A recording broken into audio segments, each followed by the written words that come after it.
Existe uma mentira que circula nas igrejas brasileiras há décadas e ela é repetida com a confiança de quem nunca a examinou. A mentira é esta: cristão não se mete em política. Quero que você ouça isto aqui com atenção, porque o que eu vou dizer no nosso bate-papo não é opinião, é uma consequência lógica daquilo que você diz crer. Se Cristo é o Senhor de tudo, então não existe um único milímetro da realidade que esteja fora do seu domínio. E se existe um único milímetro fora do seu domínio, então ele não é senhor de tudo. E o seu cristianismo seria, portanto, uma fraude. Não há terceira opção. Ou Cristo reina sobre a política, ou ele não é um rei. E hoje eu quero, no nosso bate-papo, quero mostrar a você três coisas. Primeiro, quero mostrar por que o cristão não apenas pode, mas tem o dever de influenciar a política. Segundo, quero mostrar como ele deve fazer isso sem se tornar um idólatra de partidos e de homens também, que é o erro de muitos que se envolvem na política. E terceiro, e aqui eu vou ser absolutamente direto, porque defender princípios cristãos vai colocá-lo inevitavelmente em rota de colisão com a esquerda. Você tem que saber o porquê disso, que a defesa do cristianismo é estar em rota de colisão com o comunismo, com a esquerda. Eu vou mostrar com documentos que essa colisão, não se engane, ela não é política, ela é espiritual e que ela vai até a raiz daquilo que o próprio Karl Marx escreveu de próprio punho. Então fica aqui até o fim do nosso bate-papo, porque a parte mais incômoda desse nosso bate-papo, dessa nossa conversa, está no final. Deixe-me começar com um homem que articulou isso de maneira muito relevante, chamado Abraham Kuyper. Abraham Kuyper. Ele foi teólogo, jornalista, fundou a universidade e, presta atenção, foi primeiro-ministro da Holanda, um calvinista ortodoxo, chefe de governo. Ele, em 1880, no discurso de inauguração da Universidade Livre de Amsterdã, ele disse a frase que deveria estar gravada na parede de toda igreja. Ele disse: não existe um único centímetro quadrado em todo o domínio da nossa existência humana sobre o qual Cristo, que é soberano de tudo, não exclame: isto é meu. Discurso de inauguração lá da Universidade Livre de Amsterdã, conforme eu disse, em 1880. Você entendeu o que isso significa? Significa que a economia de Cristo, a arte de Cristo, a ciência, a família, a educação e sim, também a política são de Cristo. Kuyper chamou isso de soberania das esferas. Deus é soberano sobre todas as áreas da vida e cada uma. Família, igreja, Estado, escola, cada uma tem sua própria autoridade derivada diretamente dele, do Cristo, e não autoridade derivada uma da outra. Não é de uma esfera que a outra tem a sua autoridade, mas é de Cristo. Cristo é aquele sem o qual nenhuma autoridade pode ser definida corretamente. E ouça bem aqui o que eu vou lhe falar sobre o que Kuyper escreveu pouco antes de morrer, porque isso aí ela é uma afirmação que, digamos assim, desmonta o pietismo covarde dos nossos dias. Ele disse: o medo da política não é nem cristão e nem ético. Não é cristão fugir da política. Fugir é desobediência, é enterrar o talento, é dizer a Cristo: Senhor, este pedaço da tua criação eu entrego ao inimigo porque tenho medo de me sujar. Mas Kuyper não inventou isso. Ele está apenas destilando uma tradição que vem de muito antes. Muito antes. 1500 anos antes, Agostinho, Santo Agostinho, ele escreveu em A Cidade de Deus, e ele escreveu isso enquanto Roma desabava. E ele formulou aquela distinção que estrutura todo o pensamento político cristão sério, que a ideia de que existem duas cidades. A cidade terrena, movida pelo amor de si até o desprezo de Deus, e a cidade de Deus, movida pelo amor de Deus até o desprezo de si. O cristão é cidadão das duas cidades.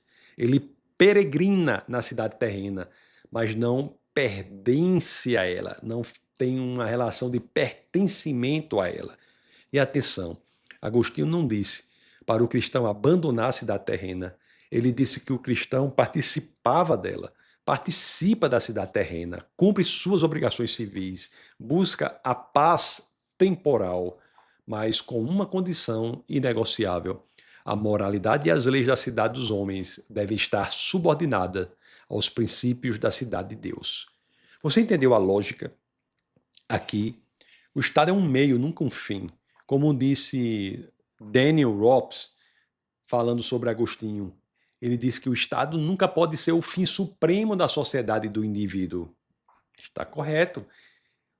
O Estado é apenas um instrumento a serviço de um fim que o transcende. Preste muita atenção no que eu vou falar, guarde isso, porque é exatamente aqui que mora a diferença entre o cristão e o esquerdista. E nós voltaremos a esse ponto com mais detalhes mais à frente no nosso bate-papo. Mas alguém pode falar, mas Licurgo, e a separação entre igreja e Estado? Eu não estou aqui defendendo teocracia. Aliás, Kuyper rejeitava a teocracia. Ele não defendia a teocracia. Calvino rejeitava a teocracia. Eu rejeito a teocracia. A teocracia foi restrita ao Israel antigo. O que eu estou dizendo é outra coisa e é precisamente o ensino apostólico. Paulo, na sua carta aos Romanos, no capítulo 13, ele é cristalino. Ele diz que a autoridade civil é instituída por Deus. O magistrado é ministro de Deus, ainda que muitas vezes ele nem saiba disso. Toda possibilidade de autoridade provém da fonte de toda autoridade, que é Deus. Não é que Deus escolha aquele governante específico, mas é que ele só consegue exercer aquele governante a autoridade se ela provier da fonte de autoridade, que é o próprio Deus. O governante, ele carrega a espada por delegação divina para refrear o mal em um mundo caído. Essa é a ideia original. É por isso, eu dizia Kuyper, que o Estado existe por causa do pecado. Não fosse a queda, não precisaríamos de polícia, de tribunais, de exércitos. O governo civil é, nas palavras dele, um mal necessário, um remédio mecânico que Deus instituiu para conter o mal e tornar a vida tolerável. Essa é a ideia por trás disso tudo. Agora pense comigo, se a autoridade vem de Deus, então a autoridade dos homens não provém dos homens, ela tem limites que são dados, em primeiro lugar, pelo próprio Deus. O Estado não é Deus. O Estado não pode tudo, e é aqui que Kuyper foi, eu diria, genial. A doutrina da soberania das esferas existe justamente para conter o Estado. Ele dizia que sem ela, o governo do Estado é ilimitado para dispor das pessoas, sua vida, seus direitos, sua consciência e até mesmo sua fé. A toda hora ele alertava, o Estado não pode se tornar um octópode. Não pode. Um octópode quer dizer um polvo, ele usava essa figura. O Estado não pode se tornar um polvo que com seus tentáculos asfixia a totalidade da vida. Não. E olha a ironia aqui. As liberdades civis, a limitação do poder do Estado, o constitucionalismo, tudo isso não nasceu do iluminismo ateu, nasceu do cristianismo bíblico. Foi o calvinismo, por exemplo, que ergueu a bandeira da liberdade de consciência e que colocou oposição vigorosa à onipotência do Estado. Guarde essa informação, porque o projeto que eu vou aqui falar para você, apresentar a você mais para frente do nosso bate-papo, o projeto que o Estado quer desenvolver é exatamente o oposto dessa ideia. É o projeto do Estado polvo, dos tentáculos que eu falei, o Estado Deus, o Estado que engole todas as esferas. Esse é o projeto que muitos contra o cristianismo querem levar adiante no Estado. Mas deixe-me, antes de falar sobre isso, confrontar alguns do próprio cristianismo. Porque, sejamos honestos, o maior inimigo do cristão na política não é a esquerda, embora a esquerda seja um dos maiores inimigos, mas maior do que a esquerda, o maior inimigo do cristão na política é a idolatria, a tentação da idolatria. Eu vi nos últimos anos multidões de cristãos cometerem o pecado de 1 de Samuel, capítulo 8. Você lembra dessa passagem? O povo de Israel vai até Samuel e exige um rei, que ele diz, um rei como todas as outras nações. Então eles exigiram um rei, porque todas as nações tinham um rei. E Deus diz a Samuel uma frase devastadora. Ele diz, não rejeitaram a ti, mas a mim, para que eu não reine sobre eles. Isso é muito poderoso. Porque desde os tempos de Israel, a tendência do coração humano tem sido clara. Preferimos seguir homens a nos submeter ao governo invisível, porém perfeito de Deus. Está lá na 1 Samuel 8. Bom, o pedido de um rei não foi um erro administrativo. O pedido de um rei foi uma rejeição direta ao reinado de Deus. Eles queriam um homem visível em quem depositar fé, que pertencia somente a Deus. E é exatamente isso que o cristão faz quando transforma um político em um ser messiânico. Quando ele põe a esperança em um homem, em um partido, em uma sigla. Quando ele defende o indefensável porque é do nosso lado. Quando ele mente, distorce e odeia em nome de um candidato, seja ele quem for. Isso é idolatria. Isso é idolatria.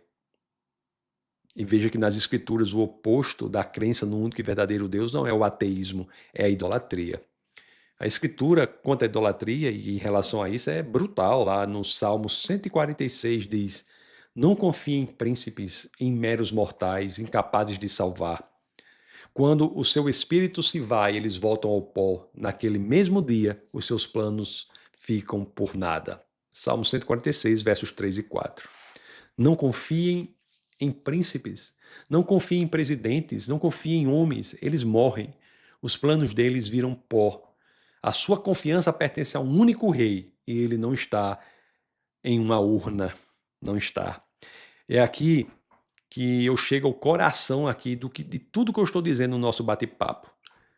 Preste atenção. Tendo dito tudo o que eu disse, você deve saber. Existe uma diferença abissal entre defender princípios e defender pessoas. O partidarista defende a pessoa. Aconteça o que acontecer. Se o candidato dele defende o aborto, ele acha um jeito de justificar. Se o candidato dele mente, ele chama de estratégia. A lealdade do partidarista é ao time, não à verdade.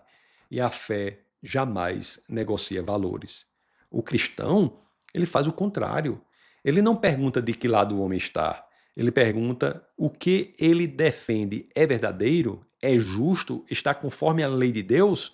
O cristão é leal a princípios, não a candidatos, independentemente do que façam. E por isso, o verdadeiro cristão é livre. Ele pode votar no candidato hoje e denunciar e ser contra as ações erradas desse candidato amanhã. E faz isso sem culpa, porque nunca foi do candidato. O cristão é da verdade. Então me ouça com clareza. Defender a vida do nascituro, por exemplo, do bebê intrauterino, por exemplo, não é antes um espectro político, é antes de tudo ser cristão. Defender a família como Deus a instituiu não é partidarismo, é fidelidade. Defender a liberdade religiosa, a limitação do Estado, a dignidade do trabalho, a propriedade privada, isso é mais do que uma plataforma eleitoral. São princípios que brotam diretamente da Bíblia, das Escrituras. O problema é o seguinte, e agora a coisa fica ainda mais séria. Quando você defende esses princípios, você descobre que existe um lado do espectro político inteiramente construído para destruí-los. E não por acaso. Querem fazer isso por fundamento. Por fundamento. Deixa eu ser absolutamente direto aqui para você. Absolutamente direto. Falando diretamente. Porque é para isso que você está aqui no nosso bate-papo até agora. Deixe-me dizer com todas as letras, não é possível ser, ao mesmo tempo, um cristão consistente e um marxista consistente. Eu não digo isso por preconceito político, eu digo por uma razão lógica e documental. a cosmovisão marxista é, em sua estrutura, ela é estruturalmente anticristã, é contrária a Cristo. E ela é assim ponto a ponto. Ela é a verdadeira negação do cristianismo. Vamos por parte. Vou falar só um pouco sobre isso. Primeiro, a questão de Deus. O marxismo é, na raiz, materialista e ateu. Para Marx, só existe matéria. Não existe alma, não existe transcendência, não existe Deus.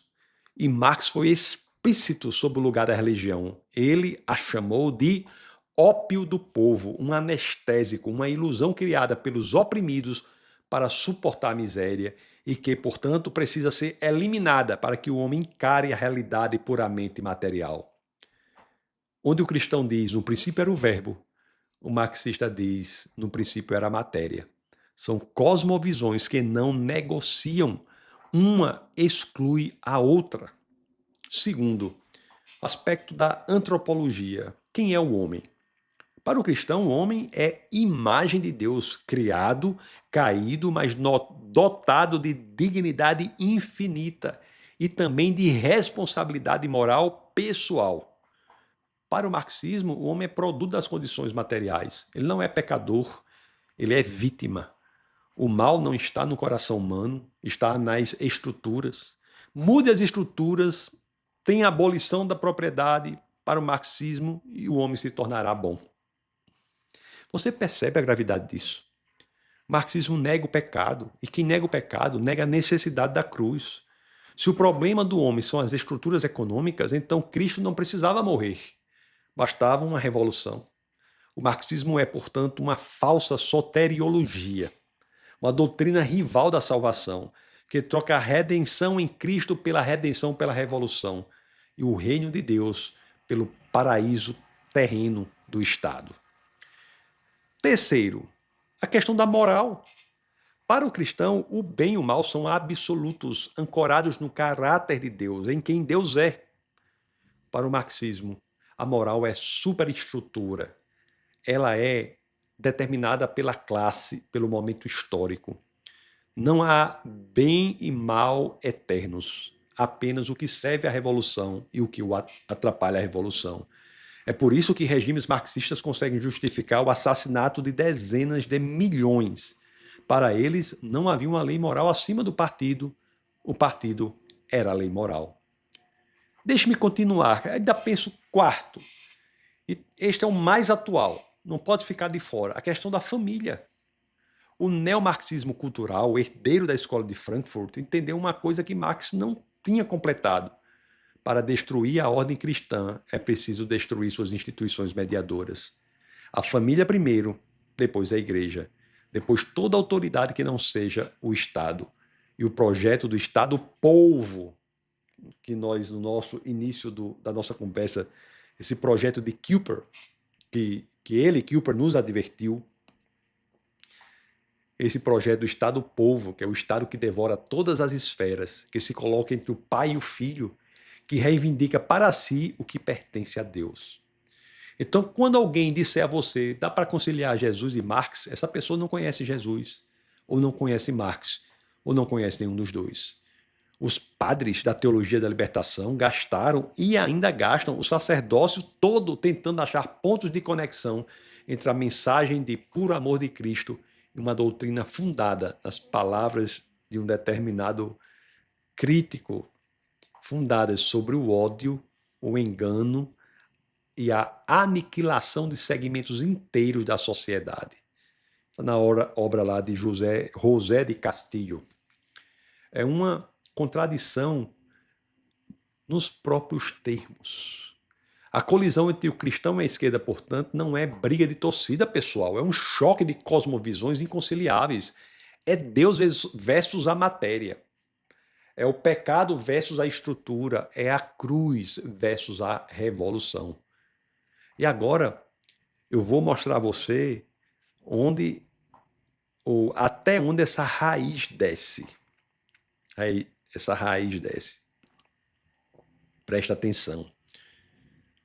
Tem muitos pensadores, em especial tem Richard Wurmbrand. Warren Brand foi um pastor romeno que passou 14 anos nas prisões comunistas.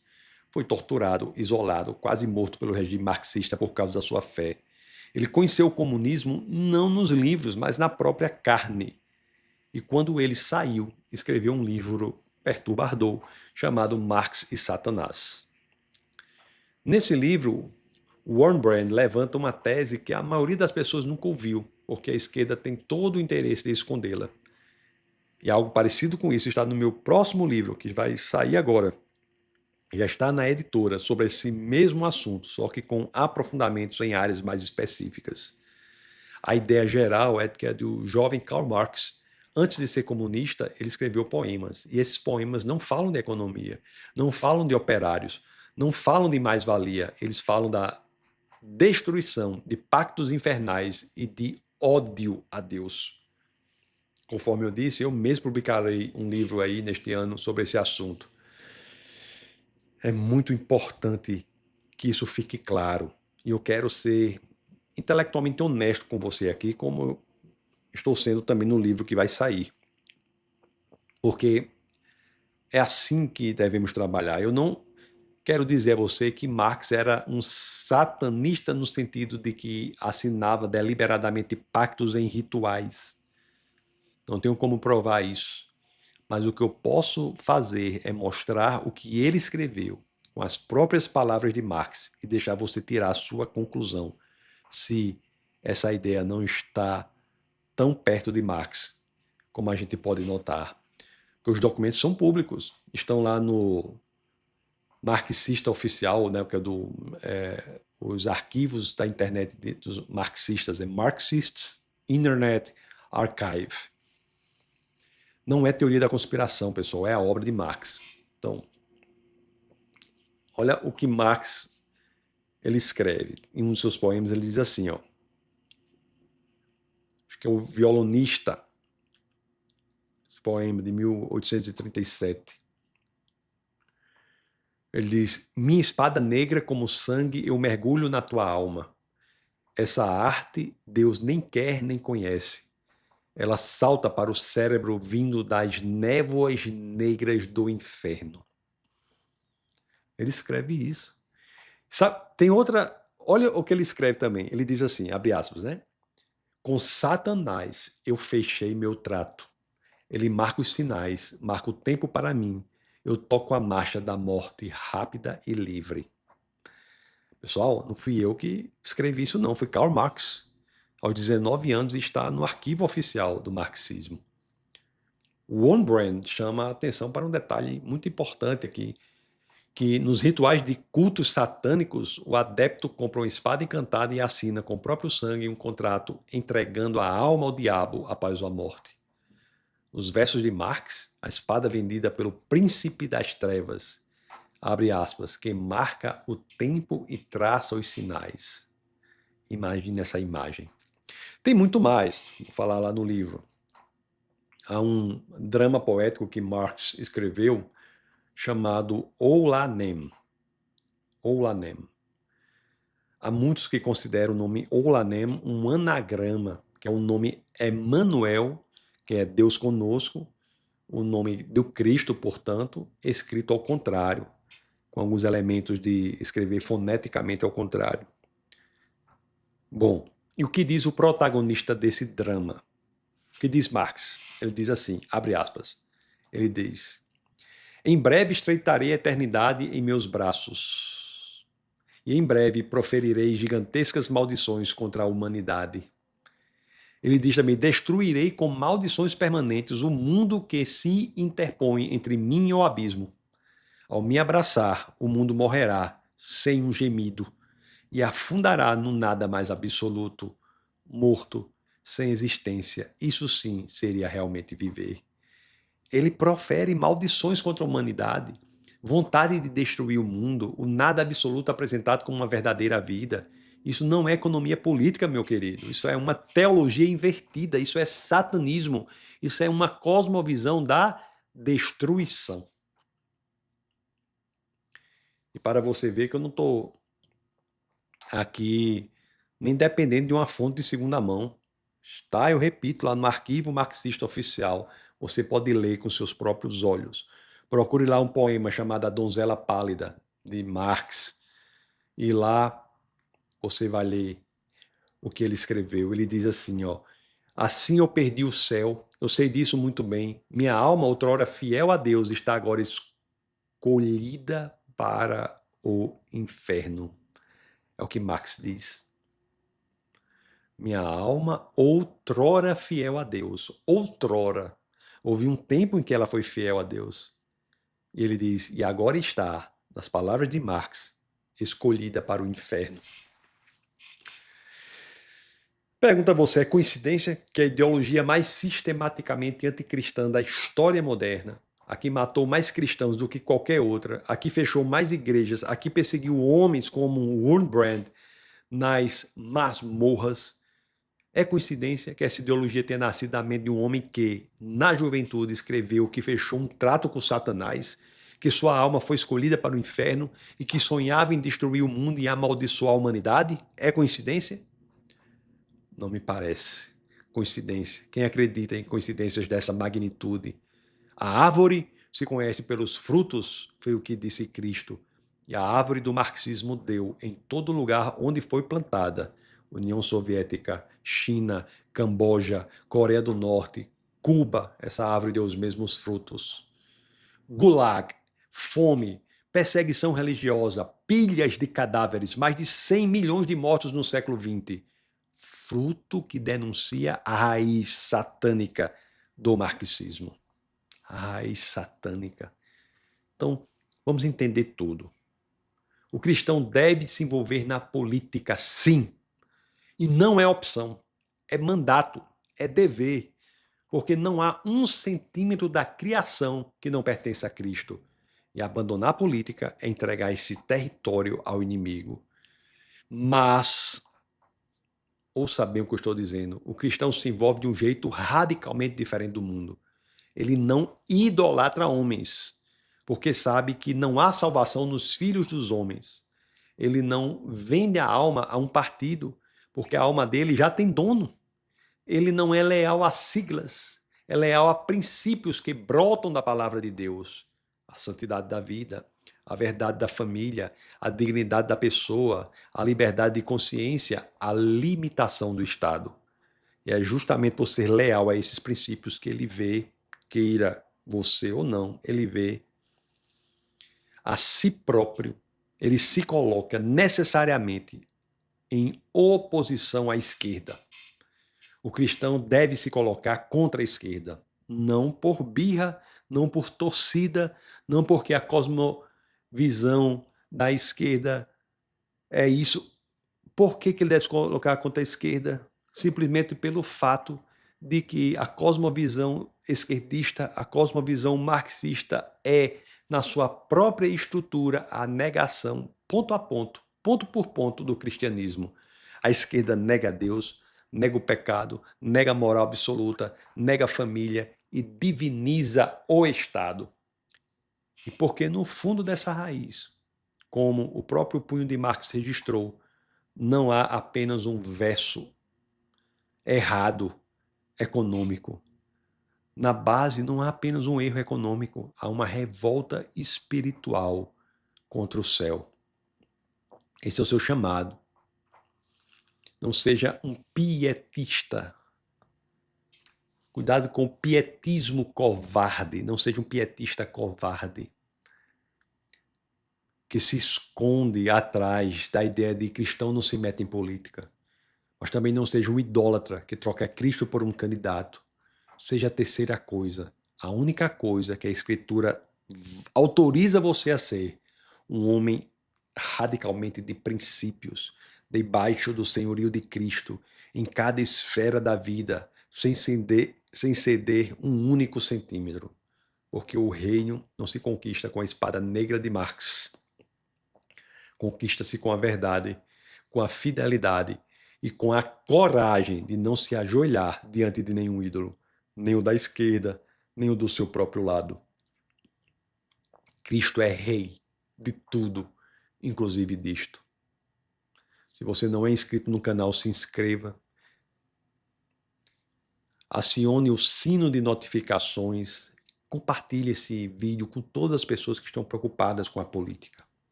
Compartilhe. Mande para aquela pessoa, coloque no grupo da sua família, no grupo das pessoas, das igrejas.